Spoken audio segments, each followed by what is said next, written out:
Hi friend, তোমরা সবাই কেমন আছো? আশা করি ভালো আছো। আজকে আমি পুঁই চিংড়ি বানিয়েছি, ছোট্ট করে রেসিপিটা তোমাদেরকে শেয়ার করলাম। দেখো, কাটা পুঁই শাক আর কুমড়ো দেখলেই কাটা আছে। চিংড়িগুলো তেলে ভেজে নিলাম। এবার তেলে শুকনো লঙ্কা দিয়ে কুমড়ো গুলো আর পুঁই শাক কাটাগুলো আমি তেলের মধ্যে দিয়ে দিলাম।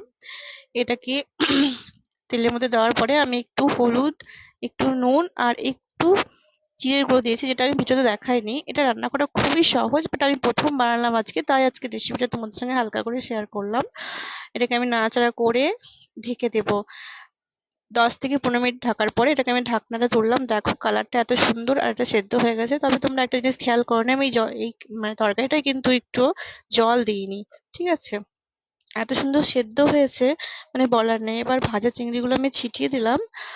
আর তোমরা যদি মিষ্টি খেয়ে থাকো তাহলে একটু মিষ্টি দিতে পারো, আর না না খেলে না দিতেও পারো। বাট আমি তো মিষ্টি খাই, ওই জন্য আমি একটু মিষ্টি দিয়ে করেছি। খুব সুন্দর হয়েছে, অসাধারণ হয়েছে। আমি ভাবতে পারিনি এটা এই প্রথম দিন রান্না করে এত সুন্দর হবে।